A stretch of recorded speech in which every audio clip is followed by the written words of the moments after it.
dominated U.S. foreign policy since the 1950s. And you mentioned that decades ago it was a fear of communist takeover. Now it's fear of Islamic fundamentalists taking over. Could you? That's absolutely right. Yeah, sure. I mean, there is a. If you think back to 1947 when Pakistan was founded, it sort of melded with within the academic and administrative circles in Washington and with the rise of modernization theory. This was when nations were going to become templates where a Western idea of modernity was going to be implemented, infrastructure, big dams. We saw this across the world in many different sites. Pakistan had its brief moment of sunshine earlier in that transition period, in 57, 58, when the Harvard Advisory Group was at the forefront of sort of developing Pakistan. But very soon thereafter, in the early 60s, Pakistan failed to meet the developmental matrix, how they were to chart the progress. And since then, the notion that Pakistan is a failed state or a failing state or a collapsing state or on the brink, at the crossroads, has been a very sustained and deeply held sort of myth within both academic and governmental states. At that point in the 60s and 70s, it transitioned from the developmental vein to communist sort of domino theory, wherein Pakistan's socialist/communist Prime Minister Bhutto was going to lead Pakistan into the arms of USSR. And part of that vein really crystallizes once sort of the Afghanistan invasion happens by Russia. And so it isn't just the fact that Pakistan is found to be failing or about to fail currently, but if you look through the literature and you look through the pronouncements of U.S. Sort of state and government entities throughout the 50-plus year history of U.S.-Pakistan relationships, you'll see a very sustained sort of presence of Pakistan is to fail, Pakistan should be protected from failing, and Pakistan is failing. Manan Ahmed, you've got the presidents of Afghanistan and Pakistan in Washington now. What do you think the U.S. approach to both countries should be? I think one of the things that I thought the Obama administration had a huge misstep was to link Pakistan and Afghanistan together, or their AFPAC strategy, which I think they're trying to de-link again.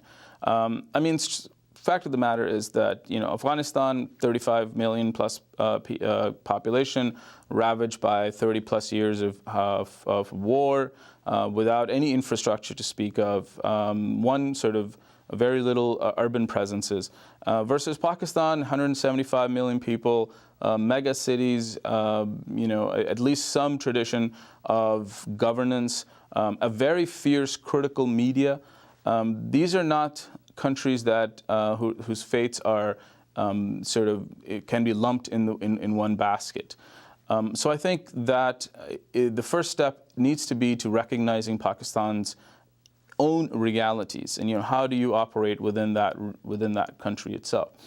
And within that, I think the primary task has to be to support the civilian government of Asif Ali Zardari. Not because I'm personally not a huge fan, but the fact is that is the elected government by the people after a 12-year gap in elections, and I think they explicitly need support, because if we are to give them the political will to act in Swat, to act in Waziristan, to act in Balochistan, if we are to give them the political standing to go to the people of Pakistan and say, this is a hard war, this is a tough campaign, there are refugees in these major cities, we need to support those refugees, we need to support the civilian populations, and then we need to fight, in real military terms, fight those elements who are not negotiating and not talking to us. And that takes a tremendous amount of political will on behalf of a government that, like as I said before, has problems with legitimacy. So I think that's where the media hype in the United States press becomes a huge drawback. And I think that's where the Obama administration needs to step up and sort of convince both itself and the Pakistani people that they are really partners in this together, and that they will support the civilian leadership and not, start talking nostalgically about the return of yet another military dictator. Well, you raised the issue of yet another military dictator. Isn't it? Could the argument be made that Pakistani society is perhaps stronger now than it has been in many years because of the success of the people in getting rid of Musharraf and ending the authoritarian rule, and that it seems that the administration sees it as a failed state when the government is not strictly controlling its population?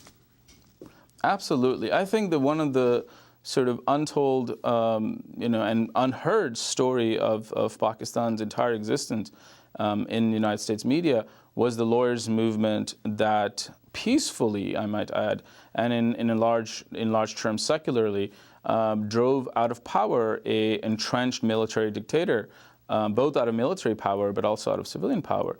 And I think that really speaks towards two inherent presences in Pakistani society. One is they have a robust critical media that is not multi-voice. There's Urdu presses, Urdu newspaper channels, English newspaper channels, and other regional channels and newspapers. So very, very diverse media that has had a critical engagement with the state on many different levels. And secondly, the need of Pakistani people in general to, as in any other citizenry of the world, to ask for security, to ask for safety, to ask for engagement with their government. And I think that the rise of this sort of civil movement, the lawyers' movement, and its sort of student wing, really speaks to the articulation by the Pakistani people that they want to operate within a democratic framework and not within a sort of a military dictatorship that they had been under for the past 10 years. Manan Ahmed, we want to thank you very much for being with us, historian of modern Pakistan and South Asian Islam at the University of Chicago. His blog is at chapatimystery.com. This is Democracy Now! When we come back, we look at the future of newspapers with David Simon, who, is now the creator of Homicide and Wire. Stay with us.